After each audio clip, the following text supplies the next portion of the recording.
During this time of quarantines and isolations, I've been thinking a lot about how my guests have told me that, more and more and more that the art world is all about relationships. And so one of those relationships that I started to think about was the muses, the subjects of art. So not just the practitioners that create the objects or the experiences, but the people that inspire them, or the people that are in some way the muses that help to bring this thing to life. So in that way, today's guest is Olga. She is a muse from Poland, and she works collaboratively, much in the same way as my previous guests, Rory and Kate Ree, also have worked with creative people to enhance their abilities and expand their expressive ideas. So really, I'm trying to figure out that Venn diagram, that how everything fits together, and it's not always an upstream thing where artists are looking to galleries and institutions and curators, but sometimes it's the things that inspire us in the first place that become the most interesting. So I hope you enjoyed this conversation. Please pronounce your name correctly for me. Olga Kaminska. The first thing I always ask anybody that's in the arts is basically how did they get to it? I mean, I read your bio on your website and all that, but I'm sure you have a bit of a longer story. So, like, in specific for you, since you are also an art nude model, which, by the way, help me with the right terminology for that, because I don't want to downplay it or make it sound dirtier or pornographic. So, like, give me the right words.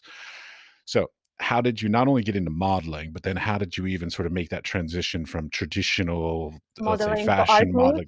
Yes, because that's an interesting transition that I wonder about.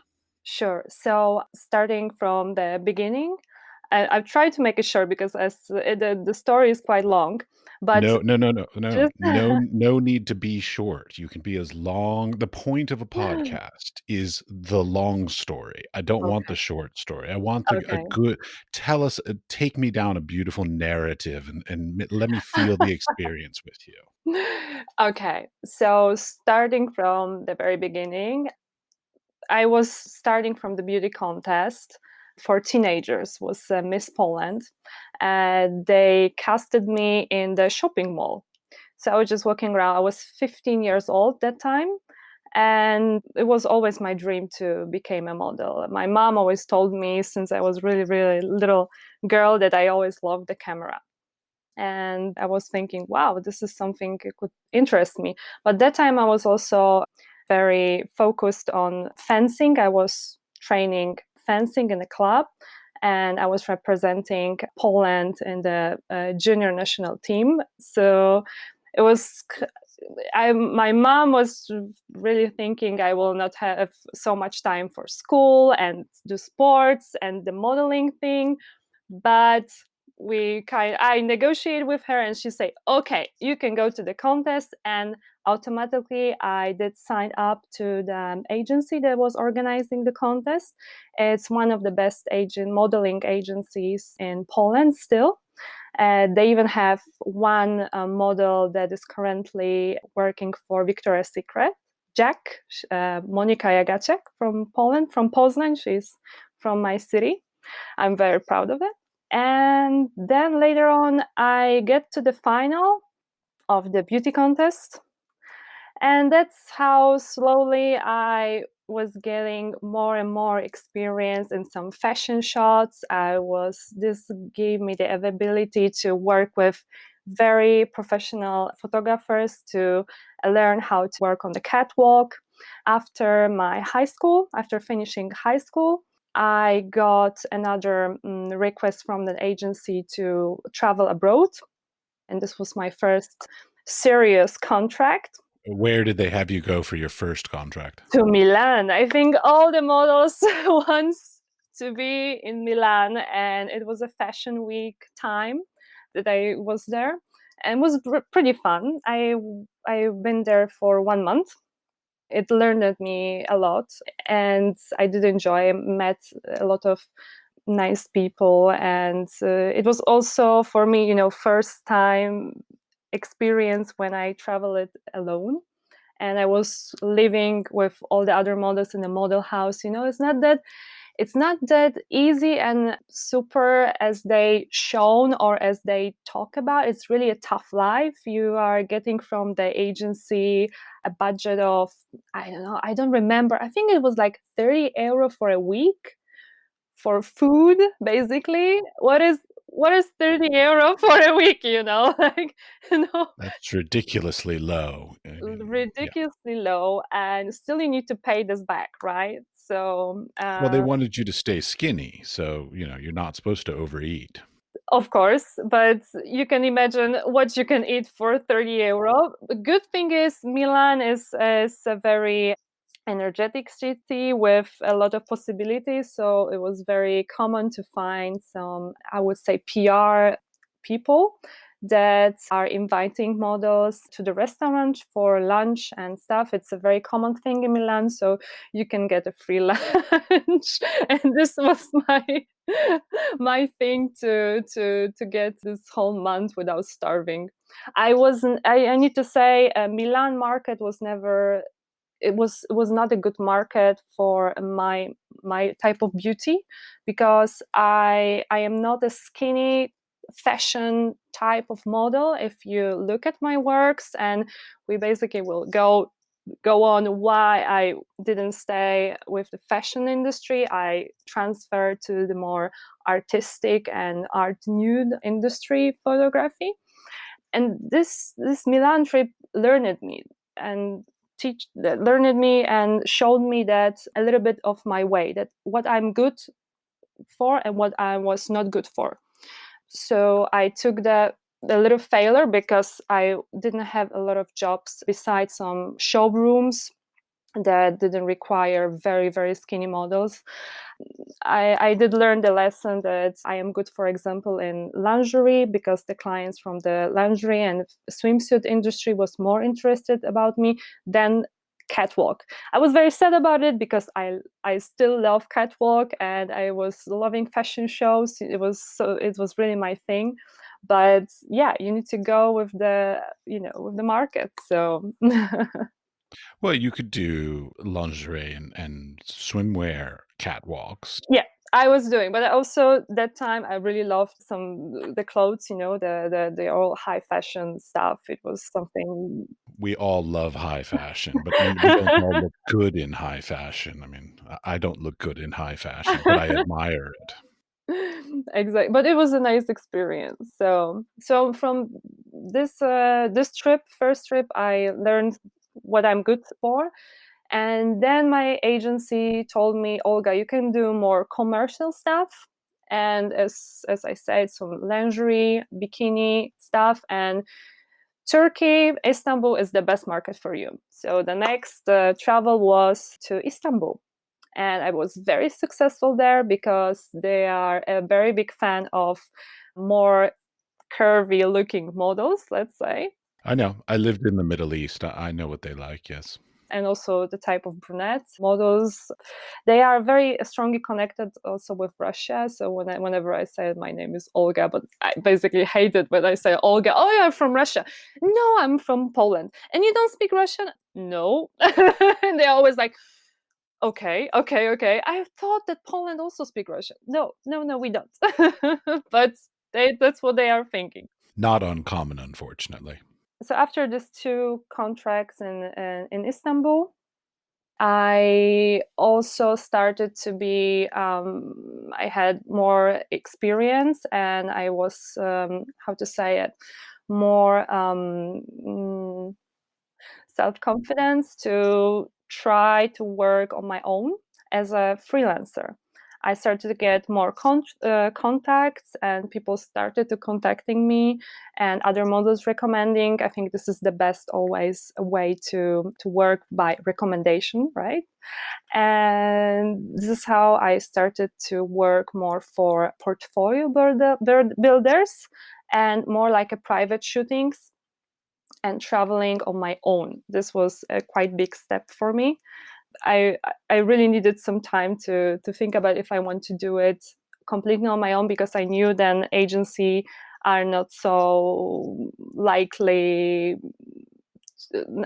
they will not hire me so much likely like before. So but it came out to be the right way for me. So also I started to get more and more requests about bikini lingerie, but also some more implied nude shots and nude shots. And to be honest, I just liked it.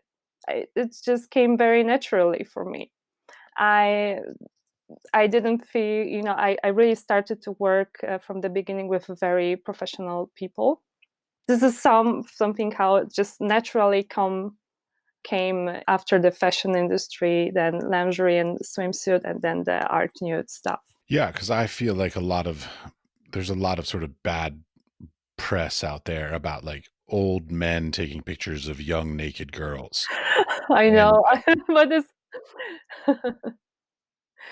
I don't not know so even know what to true. say about it at this point. Like, But what does it mean old? Like, all that, but it means also experience, like, right? Because you have, like, for example, many years of experience, which is good also. So I don't think age in this, I think it's not correct to say, old, because Peter Lindenberg was also an older guy and he was taking beautiful pictures.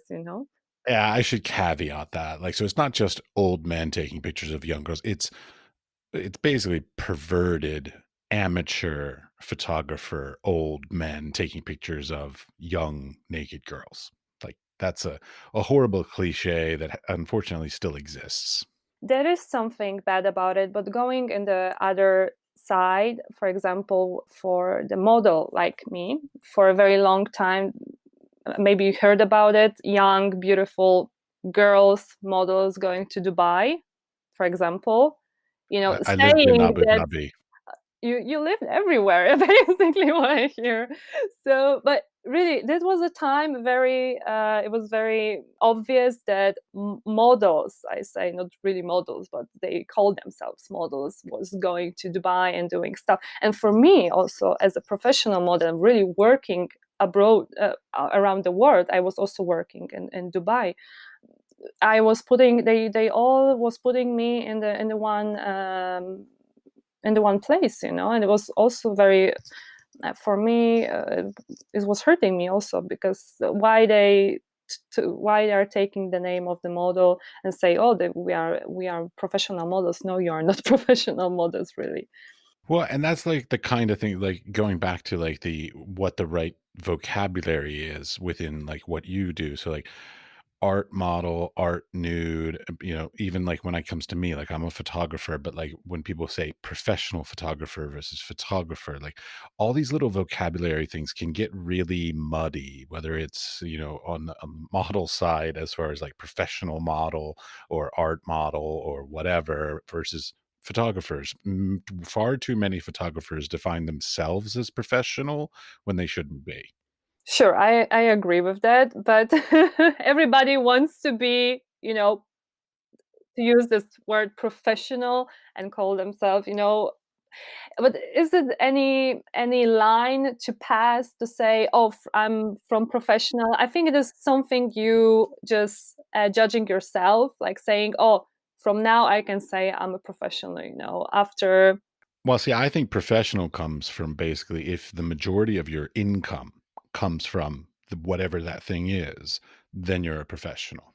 But also, but hey, but you are not a professional if you are very good in it and you're just a hobby photographer. Also, I think you can name yourself also as a professional photographer. I mean, that's the problem is it's so vague and open to interpretation. Like there's Exactly. I know many of photographers that I was working are hobby photographers, but this is not their main job. It's a hobby for them, but I cannot say they are not doing this professionally.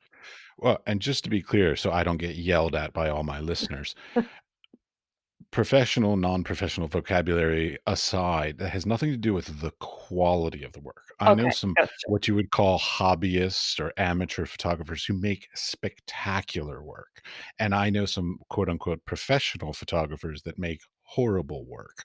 So this vocabulary thing has nothing to do with the quality of the work being produced. Gotcha. Gotcha. Story I'm sticking to. Okay. So, where have you traveled then? So you mentioned Turkey and Dubai.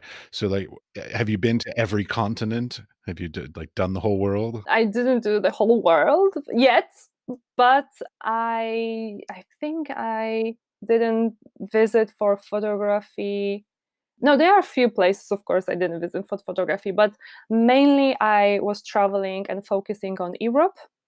And 1 2 times a year, I was making a overseas trip, some to Asia, to Australia, or to United States. So Do you have a preference and or do you feel a difference working with a female versus a male photographer? that's a hard question. To be honest, mostly the photographers I'm working with are men. I had few female photographers.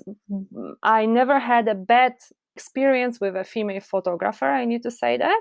Subtly implying that you have had bad male photographers. I think it's just because it's they are there. I have like 99%. They're male, so it's more. Frequently it can happen that something is bad with the man. I think Yeah, just out of pure percentages and numbers, it's going to happen. exactly. But I think female have another point of view on the model than a male photographer. This is what I see, and this is what I saw from my experience working with female photographers. They are completely looking different on the model.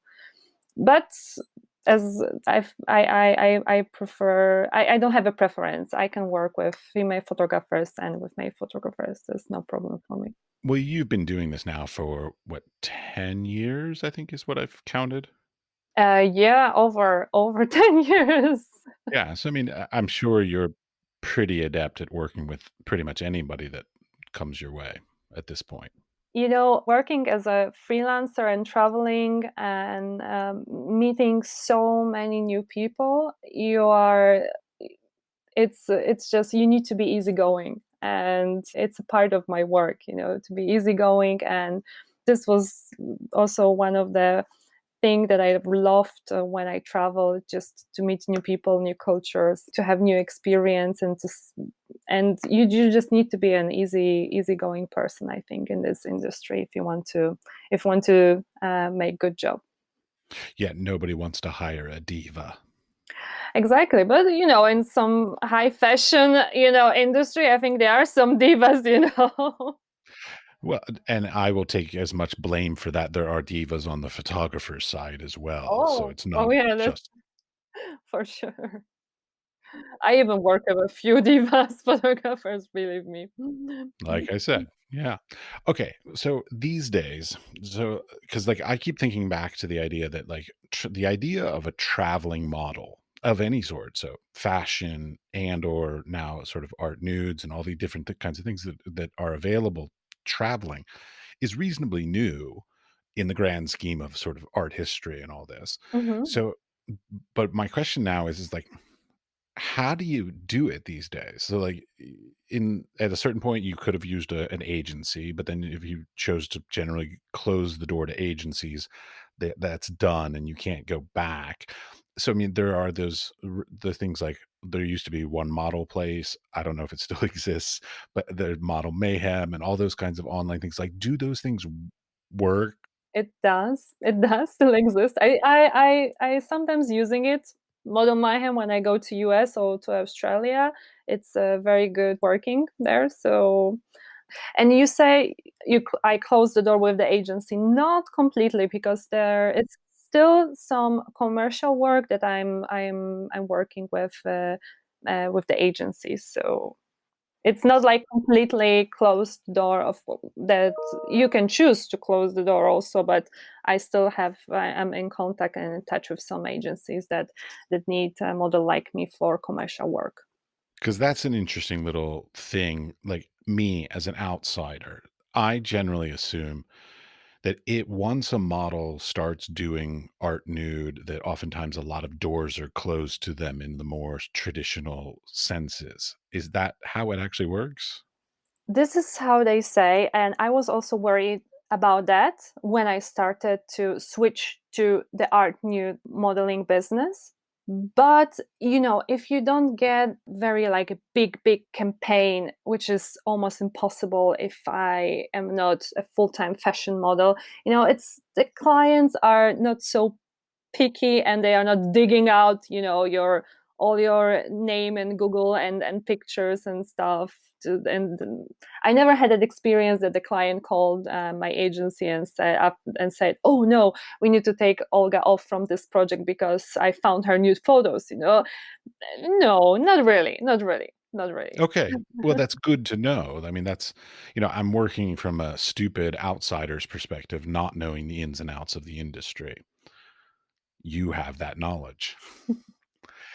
So how do you book things these days? Because like my feeling is that there are basically like so many different portals and outlets and websites. And I mean, of course, there's social media, there's your own website, then there's like Model Cartel, Model Mayhem. You say there's Yes, one model place. Like yes. that just sounds like a lot of work and effort. And Yeah, it is a lot of effort and work, and all these platforms that you said, you need to work on all different sites because you never know from which platform you will get a booking. So you need to be basically everywhere.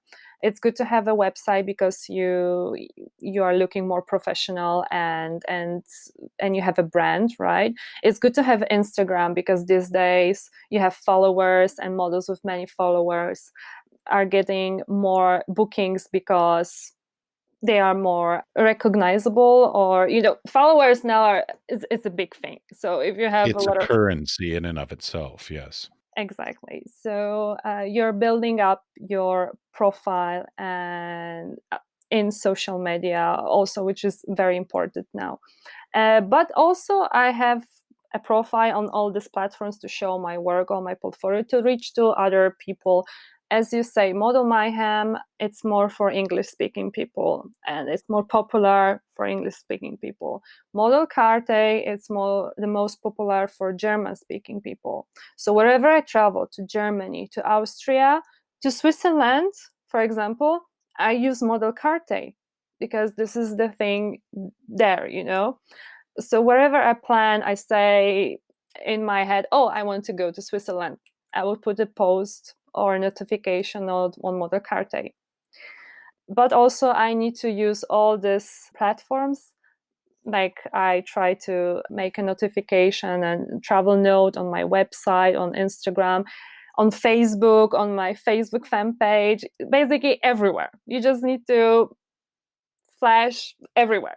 People just need to see you and see your posts. You need to be active all the time. It's a lot of work because you are the model, you are the manager, you are the booker, and you are often a makeup artist and a stylist also. Like I do all the things by myself. So Well, and that's my thing is basically it's a full-time job. It's probably even more than a standard full-time job to literally like be able to do this at a level that you can earn enough income to live a decent life, basically. yes, I need to say it was a full-time job for me. I was just living from modeling. I said now I have a little break because I am a mom now. So I stopped modeling for a while, but I still want to come back because I really love it. So, and I miss traveling. I miss creating something. I miss posing. And I miss the people. You're kind of get attached to some photographers and people you like to work with, and I just miss them. Well, which lends to one of my questions that I started wondering, which is generally it's often thought that like the artist has their muse, right? So they have their like if they're a painter, they paint the same Favorite model? person. Yeah, yeah, favorite. Yeah. Do models have favorite photographers that they think that, like, this photographer is my muse? They bring out the best in me. Sure, of course, there is something like that, of course. As a freelancer, I have a good possibility to choose actually with who I want to work or with who I don't want to work. So I always say, be a good photographer because I'm not gonna go back to you if something will go wrong. And yeah, if we have a good connection with the photographer, we have the same flow and creating some beautiful pictures. Yeah, I follow his work, he follows my work, and I have few photographers that I'm working more often than with others, for example. One thing I noticed on your Instagram page was that you're also organizing workshops yourself at this point. So I want you to go back a step. So the question is, do you enjoy individual shoots or workshops more as a model? And then what led you to organizing your own workshops? So I always preferred individual shots than workshops because on the workshop, I also love workshops. You're meeting a lot of people in the same time, but it's less connection with them. Usually you have just limited time to shoot. Many photographers are doing this first time, or they're amateurs and they are very stressed, to work with art nude models first time or second, or because basically they are going for the workshop to learn something, because this is what I call a workshop. I don't do exactly workshops. I do more photo events, I would say, because the workshop is, it's for me. There is a mentor, which is teaching or coaching something, and Okay. Just to be clear, this is your Bell Shoots events. fellowships events. Yes. Bella Shoots events. Okay, sorry. It's no problem.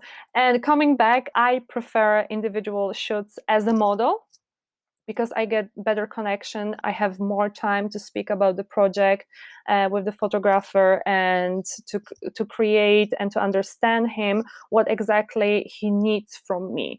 And there is no other person that say, oh, you need to shoot like this, like it's on the workshop and everybody has the same pictures, for example, right? So I prefer to work individual with the photographer as a model. So also what I'm doing on my photo events, Come on, publicize, give the brand name. Bella Shots, Bella Shot photo events. Yes, this is my little baby since last year.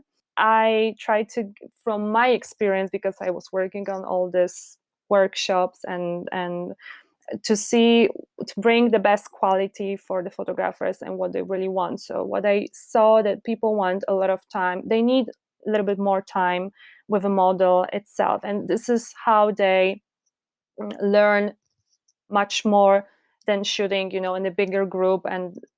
And it's also kind of an individual session, all day work, like two photographers for one model. So it's a good combination too, because then the other photographer can support or help while the one is working with the model, and opposites. This is how I try to create my photo events.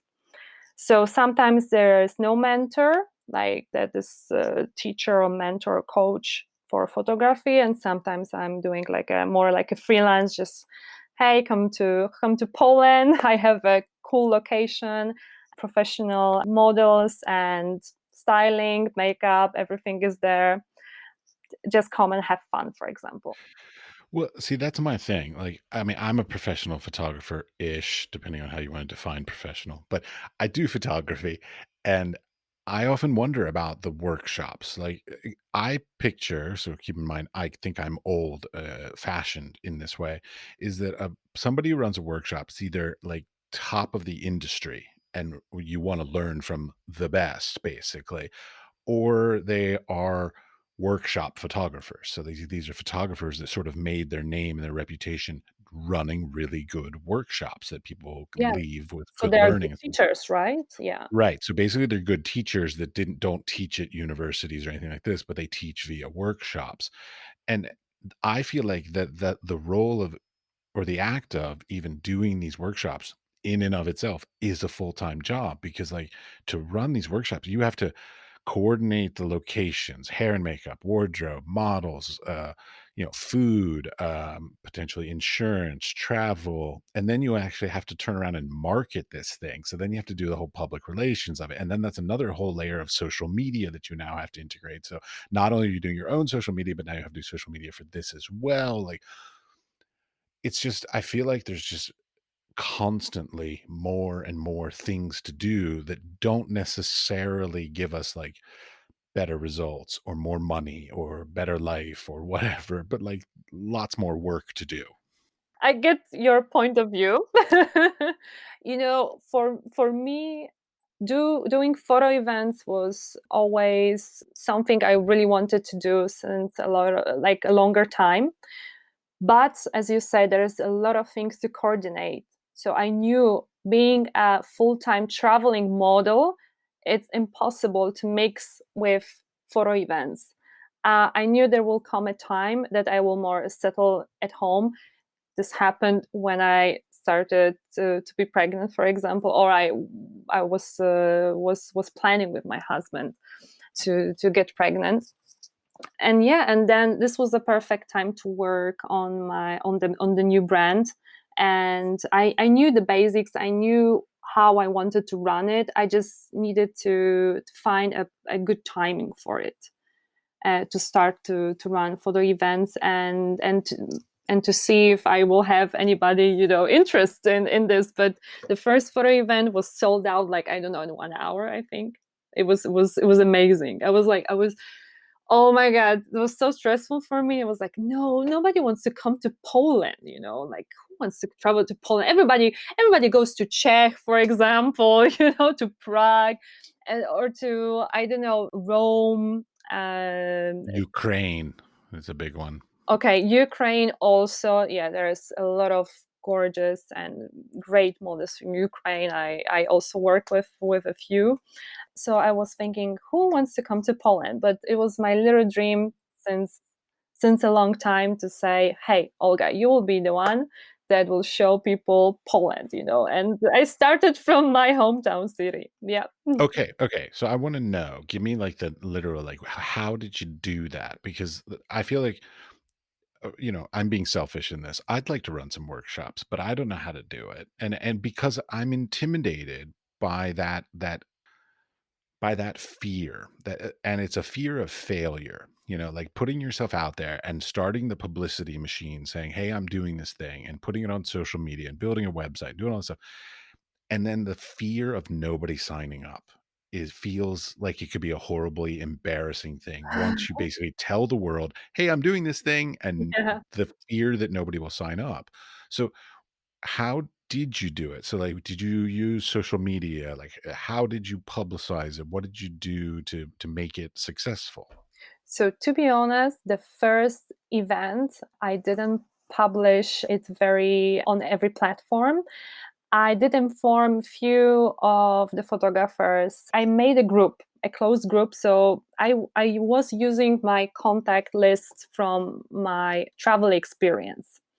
And the photographers I really, really like, let's say. And I make a small group, and I announced that there, so a kind of private group, to say, hey, I want to organize something like this. This is the location, these are the models, this is the idea, this is what you get, and this is the price, And as I said, 1 hour, and it was sold out. How many of those photographers were local, and how many were traveling from All foreign was lands? traveling. All, all was traveling photographers. I have since, so I did not do many events yet. I try to make it a very high quality. I really looking on some special locations, bringing models that fit to the theme I want to do. And I did until now I had, I think, 6 photo events. That's not a lot, that's not like, wow, I'm making like every weekend, a photo event. When you say event, how long? So is this like a 1 day, half day, 3 day? Like how long is this event? Usually people come on Friday and they leave on Monday. So we have two full shooting days. Friday is a arrival day, and we have some dinner and some little time to get to know each other with all the team. And then Saturday, Sunday, we're focusing on photo shooting. And then Monday, they're usually leaving. Some of them are leaving on Sunday, but the program is to usually like 2 full days of shooting.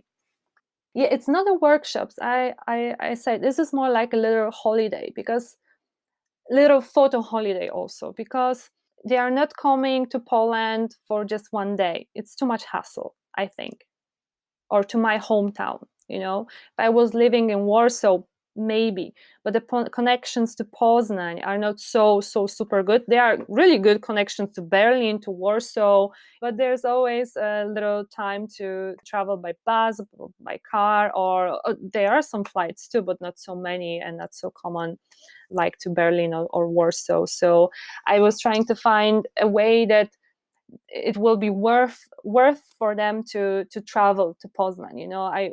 So for me it was only an option to stay a little bit longer, like a full weekend.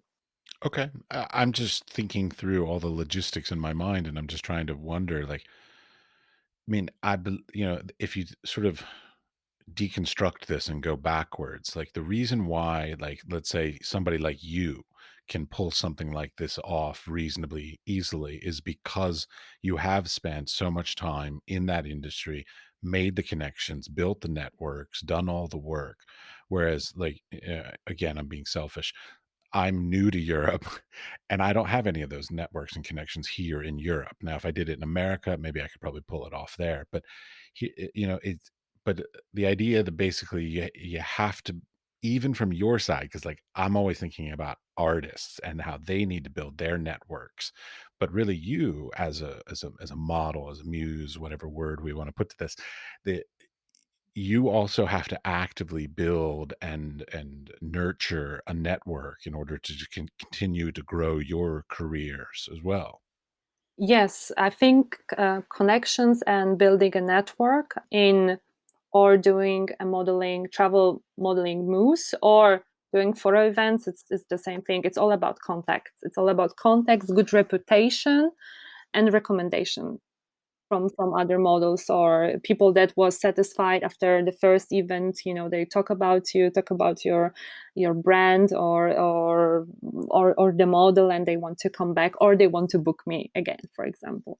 I love it. I mean, I wish there was sort of a way to get it done easier in many ways. Like, because I said, like, I think a lot of the fear of failure stops a lot of potentially good people from doing this.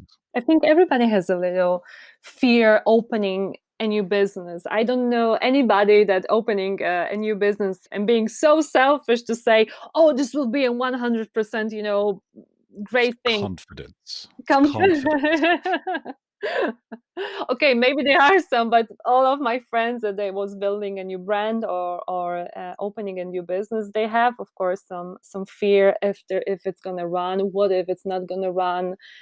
I need to say I also had not all of the events was selling very fast like the first one. I need to say that you need to constantly work, promote, making announcements that people just need to see you. People need to see the result from your work, or if it's my work as a model work, or the results from the events, from the photo events.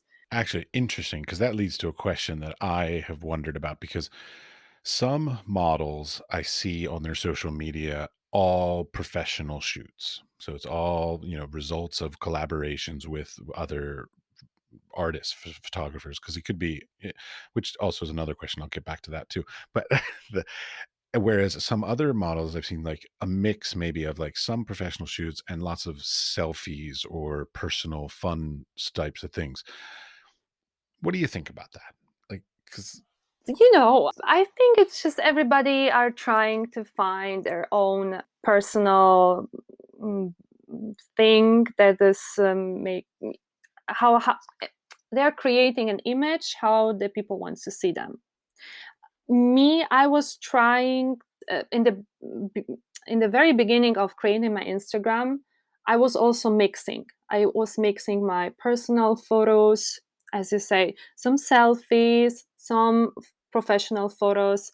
But then I saw it's nicer and I gain more followers if I put only professional work on. It was more clear, and I, more. It was looking more professional, let's say. So I think it's just something that everybody just needs to find their own way. I cannot say that I blame somebody that they do selfies or they just show professional works or they combine. I think I know models that they do both, and they are doing great, and they have a lot of followers, and they are very popular also. So I just think is they're doing what they basically want to how to show their profile. I just wonder about it because, like, I mean, I of course know, all the big famous models that are now basically the brands in and of themselves. They do certain ways versus, and I've seen some people who do very, very professional, sort of almost portfolio type of feeds, which is great. Yeah, it's also can I jump in this in the between? On my website, for example, I would never show any selfie or a non-professional photo. So on the website, I always show my professional photos. But on Instagram, it's just a little bit like a social media thing. I think it's still okay to mix it up as you so you can choose, or you're just looking on more just professional feed, or more selfie, or combine. I don't think is something bad. Or on the other, like Model Mayhem, is for me is strictly portfolio, just professional portfolio image there. But Instagram, you can mix a little bit. There are all these different outlets, and then of course all these different social medias, and there are all these different social medias that restrict nudity on them. Why have That's a the hard the art question. I think it's coming. No, no, it's not the no, I promise this is not the question you're expecting. Why have the art nude models not gotten together and basically sort of unionized or created their own agency, that they could then do their own thing together with the support of each other and with the help of each other, instead of sort of fighting for all this different stuff and having to work on all these different platforms? That's a very good question. I will not answer strictly about and on it, but I need to say that I was also thinking like you about it, how to unite all the models and how to help the models. So I need to say I created, but more for the safety of the models, because we traveling models, we don't have any law that is protecting us. We are we, traveling, we are all by ourselves. And talking about, most of my experience was good, but there are sometimes some bad experience that you want to share with the models, and or you don't want that the other model will have the same situation. So I did actually create a private group called the Model Safe Space on Facebook, and I invited few of the models that we can share experience. It's a little blacklist of photographers, let's say, so we can be aware with who to work and with who to avoid, right? So, but it's not only a blacklist. I need to say we are also putting their names with who to work with or who was great to work, and stuff like that. Within that, so you're using words like good to work with, bad to work with, this kind of stuff. Give me some examples of like when you say somebody is good to work with, what is the thing that makes them, what's the quality about them that makes them good to work with? And equally so, what's the quality that makes them bad to work with? To bad to work. Okay. I will Start with start good. Let's do good. positive. Like positive. Okay. let me caveat that question because it's not a good and bad photographer because like they could No, no, make beautiful images but maybe not be enjoyable to work with. So like there's a exactly. yeah, expand on that. Tell me some stories. I would say from my personal experience, because every model can have another, you know, thoughts about this and say you different things, what they like and what they are, saying what is the good type of how good photographer to work with them. So for me, I like the atmosphere overall. I like to have everything prepared before. I like when the photographer is sending me some mood bars before. So I know how to prepare for the shot to be as professional as I can be. And what is the mood, or what kind of styling I need to take, what we're going to shoot, what he is interested in, or because sometimes they don't want to make only art nude, right? They sometimes want to make more glamour or lingerie or swimwear, or if he wants to work on location, or he wants to work in the studio, or he wants to work outdoor. These informations are very important for me, so I always ask the photographers to send me all, which city, right? Where is based the studio or the outdoor location, or where do we meet? Little things for organizing. I like things to be organized because it makes my traveling management go a little bit easier. Understandably, yeah. Yeah, and I said atmosphere on the shooting. It's very important for me. I like, as I said, I try to be, and I think I am a talk active person and open person. I'm also open minded. I like when people, smile to me on the shooting. I think it's just some basic stuff, but sometimes people forget about it. Just a little smile makes, it can break an ice, in between. So, and usually there is really not so much time to get to know each other, that I need to trust this person, to be able to pose naturally and out for without clothes. I'm just a human. I need to also feel safe, with this person. So I like when the photographer is prepared and is as much as possible professional in the way of how the photo should needs to be, Yeah, to run.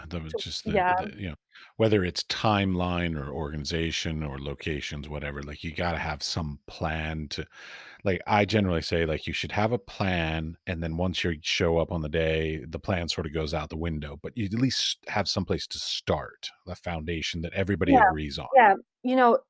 Photography is a thing to be creative, so you don't need to always stuck only to the point, like, okay, I write on the, point one, point two, point three, and you need to stuck like one, two, three, four. No, of course you are flexible, and this works and this is not working, so you just go with the flow. This is just I have never experienced a photo shoot where you do like an itemized like 10 minutes here, 5 minutes there, 10 minutes here, and it actually follows that timeline. I did have photographers that had this kind of schedule, so They were German. you got me. Yeah. I also like to work with. I work a lot in Germany, and I like the way of how they work, because it's very organized and it's also making my life easier. So I very like Certainly. to work in Germany. Okay, when you were just talking about that, it dawned on me something that okay, I've had this conversation with other photographers and even models going back and forth over decades now. Some photographers are get behind the camera and they get very quiet and they just let the model do their thing. They don't react, they don't say anything, they don't smile, they just take pictures and then when Mhm. it's done, then they say, "Oh, thank you," and it's done. Other photographers are very vocal, very physical, very energetic. "Oh, beautiful, beautiful. Love what you're doing. Do more of that," this kind of stuff. I love the feedback, to be honest. Like, I love it. You need to. bring it to the model. You need to say she's good, you know. You need to say, yeah, to bring the energy level up, you know. This is very important also. Well, I remember early in my career, I was the stand behind the camera, very quiet, very, I was the artiste and like, be quiet, let's focus kind of thing.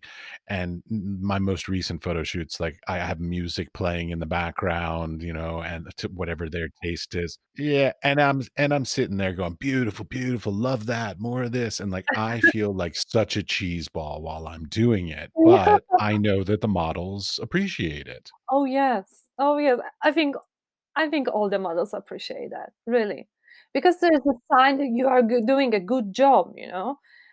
If the photographer is like, as you say, the first type, very quiet, concentrate, I am sometimes asking, everything is okay? Because I want to hear if I'm doing okay. If I don't do okay, please let me know. Or you're quiet because you're focused, or it's not something that in the direction I'm trying to pose. And so I'm trying to, always ask this the photographers if they are satisfied with, if I'm going in a good way of posing, or this is not really what they are looking for, because they can, yeah. Okay, which leads me to another question that I have. That, when I moved to Europe, I started showing some of my portfolio to some agencies and some models and stuff, and they would look at it and they go, "Oh, you're American." It seems that there is some American aesthetic that is different than European aesthetic. So my question for you is, as having worked in multiple different regions, specifically, it's things like certain types of posing. Like, my guess is, and a reasonably educated guess at this point, is that America is more the sexualized eroticism, the S curves, the all that kind of stuff, versus Europe, which is less of that. So I wanted to answer about is, yeah, that yes, in US I see a lot of glamour photos, like a lot of color glamour photos with, even if they go outdoor, they use flashes and they have this glamour, look on the on Playboy. yeah, Playboy. Oh yeah, Playboy, glamour looking model, beautiful. And yeah, and in Europe I see more artistic, like black and white portrait, focusing more on the face and portrait, lines, body parts, working with only available light, which gives you more shadows, and you can, or softness, depends. But yeah, I don't want to say that in US they are less creative. No, no, no, no, no. Or they are only working with glamour. No, no, no, no, no. But yeah, the photographers I was working with, they prefer, and what I saw in their portfolio, there was mostly this type of photographers, and they prefer this kind of style. Well, that's the thing. As a photographer, so early in my career, I learned all my stuff. I went to school and started my career in America, and then I've lived in the Middle East, and now I'm in Europe. Now, as an American, we wanted to shoot like Europeans, and a lot of the Europeans that I meet want to shoot like Americans. And so there's this interesting relationship of this subtle difference, because I don't think it's a dramatic difference, but it's a subtle difference that many European photographers desire to shoot with American models and in an American style, and many American photographers desire to shoot with European models in a European style. Oh, I need to say, whenever I go to America, I'm always very successful, like always fully booked. Like they really, really appreciate the effort of the traveling model. It's always amazing for me to work in US. I need to say that, because they are all people was just always so they always so appreciate European model, like that. It was just great collaborating with them. Oh, as an American, when a traveling model from Europe or from anywhere, not America, would come around, it's always like, "Ooh, the exotic model is here." Like, There's every something, because it's not so common, that they are so often also there. As I said, I am very often was traveling around Europe, and it was easily the photographers could catch me living in Europe. But in US, you need to wait one time in a year or even longer to. So yeah, this was Well, one of the things that I also thought about while I was sort of trying to find some models to do this is I realized most of the models that, like, let's say I followed their careers or I've even worked with them or whatever, I don't know what their voices sound like. Like, models become this sort of iconic status, this thing, this still image, this voiceless figure. And I yeah. was and it's like, well, you have voices, And so then like you hear. talk. Oh, I hate my voice, by the way. If I'm gonna hear it, I think I'm gonna laugh like, "Oh my god, I sound like that." You know what I mean? It's I some do. I'm over it at because this you're point. over you. Yeah, totally over it. I have a question that this is a deep one, so take a minute, think about this question. Okay. How does it feel? Okay, I'm a photographer, or let's say I'm an artist, and I hope to have my work someday in a museum or an institution or in the art history books, and I will feel proud and honored if I ever get such an opportunity. Okay. Now, you're going to be potentially the muse or the model or the subject of these artworks that are going to be in museums and art history books. Do you ever think about that? Oh, yes. Oh, I need to say there I was published already in some photographic books, and photos that I created with the photographer was having an exhibition already in some museums. And I'm always very, as you said, I'm always very proud, and I really appreciate that they choose. I'm very happy that they choose our work there is something that they want to show to other people, and it's good enough to show to other people.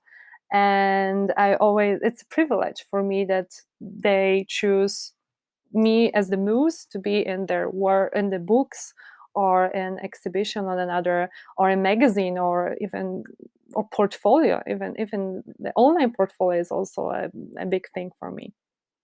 For me, it's also, it's not that big as in the printed book, because it's very rare now, right, to see works in print. And it's sad for me because I really love photography books, and it's something to have this, piece of art in your hands, and you see it's me. Wow, it's really amazing feeling.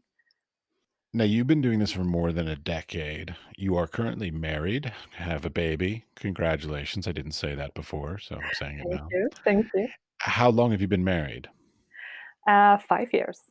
Okay. So that lends to my question, which is, did being a nude art model affect your personal relationships?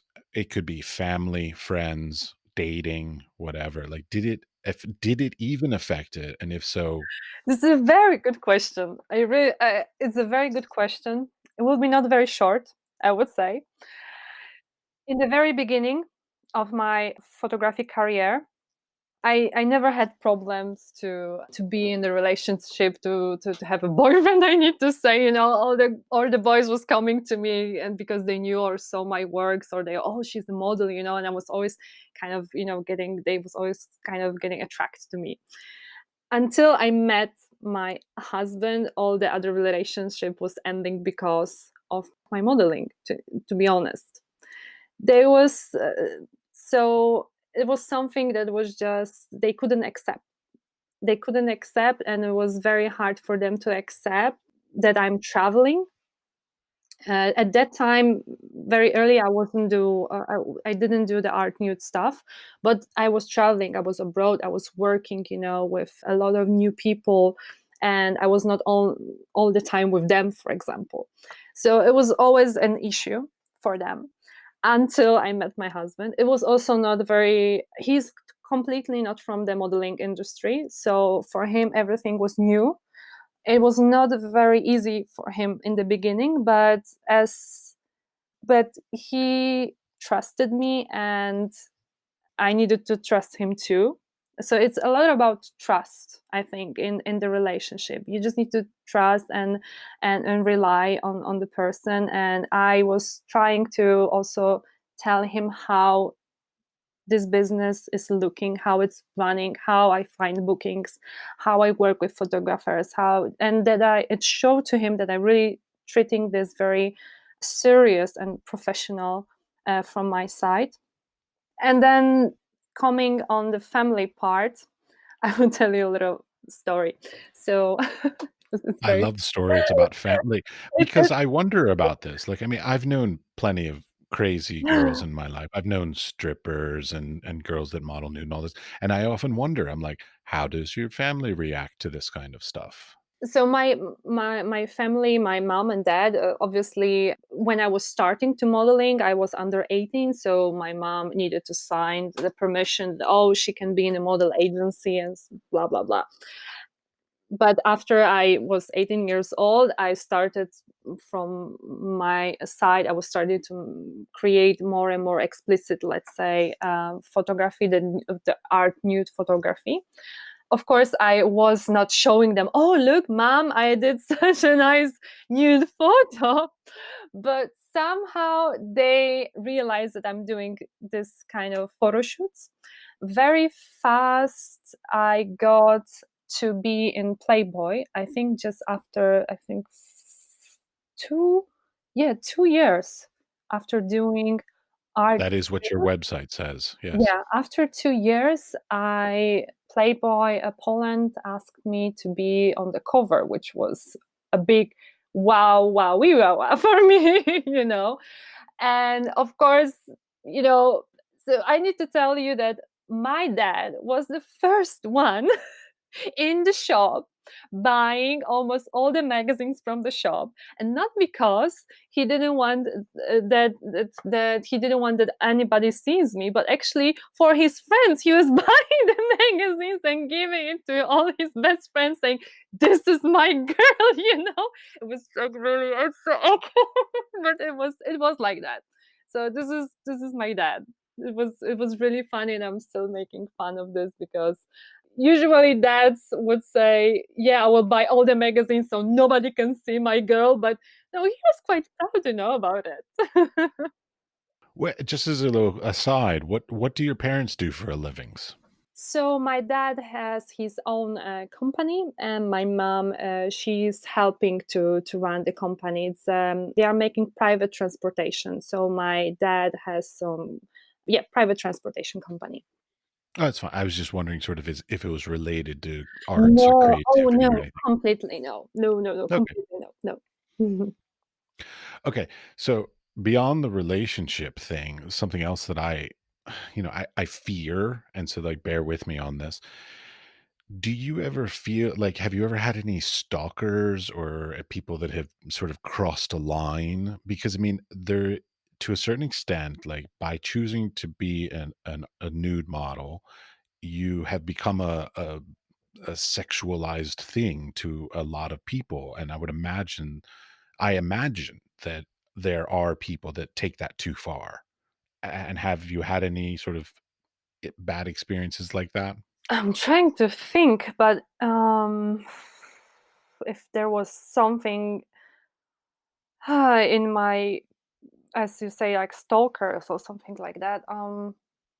I, to be honest, I never had a very negative situation that I said I needed to go to the police or something like that. No, That's excellent. That's good to hear. Like, as I said, I'm afraid that these things yeah, happen. So yeah. No, I personally never had an experience like that. That I really needed to go to the police because I was afraid about my life or something like that. That it was good, dangerous for me. And good, no, good. no, no, never had. Okay. All right. Last thing is you'd never got to describing bad photo situations. Okay, bad photo situations. How I You how I tried to avoid it, I know, but coming back to it. I've been okay. taking note. I've been taking notes to remind myself to go back to topics. No, I remember I even made a post on my Instagram. one time was quite popular because it was a list of things what photographer should avoid on the photo shoot. And maybe so answering, I will try to make a circle on that. So what I don't like, for example, on the photo shoot is, I think I mentioned, is like lack of organization from the photographer's side. What I don't like is the lack of communication. I think it's one of the most important things. Also, very important thing is, don't, just to say it very loud, is don't touch the model. This is something like you need to have distance, and the photographer need to respect my limitation, also my posing limitations, because saying that I'm an art nude model doesn't mean I do porn or I do erotic work. Also, this is very important.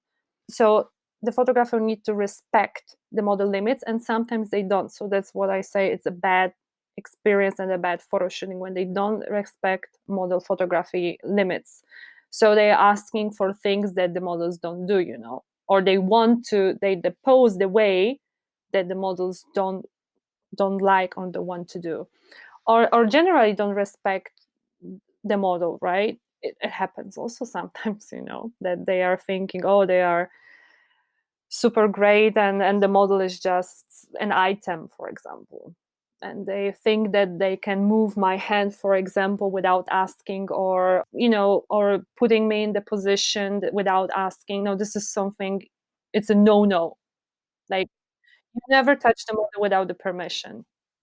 Okay, with permission, I understand because like there are times where I've had where like a clothing is hanging the wrong way, so you want to go in and just sort of drape it the right way, or a piece of hair is falling the wrong place, and you want to adjust that. You ask, like, oh, I see something is on your head, or if the piece of fabric is not looking the correct way, can I, and can I, and then the model say yes or no. Oh, wait, I will do it by myself, right? There is some, Sure, there are certain body parts that no photographer should adjust the yeah, clothing where the near. model is new, there is no explanation. Oh, there is some fabric that's not looking nice. No, No, no, that's just that's inappropriate. Yes.